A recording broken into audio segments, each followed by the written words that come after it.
Պարոն Մանթաշյան, այսօրվանից պաշտոնապես մեկնարկում է քարոզարշավը, սակայն երևի դուք էլ եք նկատել ամեն անգամ էջմիածին գալիս, որ պաստառներ կա փակցված ՔՊ-ի եւ ըստ էության դա նաև պաշտոնական դիրքի չարաշահում ասեմ, վարչական ռեսուրսի կիրառում ասեմ, պետությունը ամեն կերպ իրենց օգտին ծառայեցնել, ասեմ, դուք ինչպես դա կմեկնաբանեք եւ ինչ ակնկալիք ունեք եւ ինչ խորհուրդ ունի հենց էջմիածնից սկսելը քարոզարշավը։ Մեզ համար էջմիածնից սկսելը նախ խորհուրդ ունի մեր ազգային հենասյուների, մեր եկեղեցու, մայրաթոռի պաշտպանության ու նրան սատար կանգնելու իդեպ մենք քարոզարշավի մեկնարկին ուզում եմ նաև հատուկ շեշտադրում անել, որ եկեղեցու պահպանման, եկեղեցու հատուկ սահմանադրական այսպես ուժի վերականգնման մասին հատուկ կետ, որպես այդպիսին ծրագրում ունեցող միակ քաղաքական ուժն ենք, որ մեր քաղաքական ծրագրում ունենք նման կետ եւ հենց այդ խորհրդանիշն է այստեղից մեկնարկելը քարոզարշավը։ Ինչ վերաբերում է ՔՊ ամենաթողությանը, ես այսօր նաև առիթ եմ ունեցել Երևան քաղաքում քաղաքապետարանի աշխատակիցները փակցնում էին ՔՊ պաստառներ, Նիկոլ Փաշինյանի սրտի կավոր նկարներ, սա ուղիղ չարաշահում է վարչական ռեսուրսի, սա ուղիղ չարաշահում է իշխանական ռեսուրսների եւ այս ամենաթողությանը մնացել է ընդամենը 1 ամիս։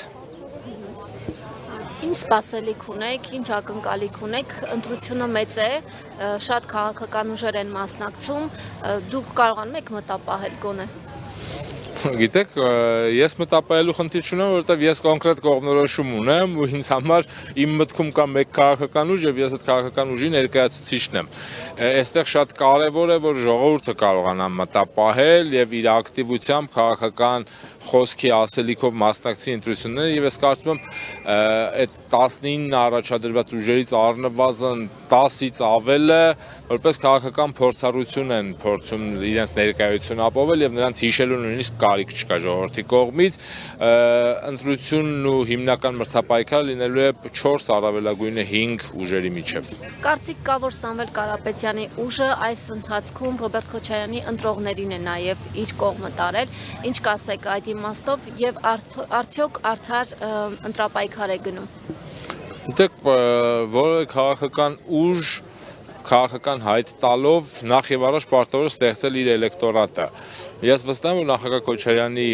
քվեարկող քաղաքացիներին այդքան հեշտ չէ որևէ կերպ դարձնել այլ ուժի ընտրողներ եւ ի վերջո եթե ինչ-որ բան այսպես մակերեսային նման տպավորություն է թողում, ապա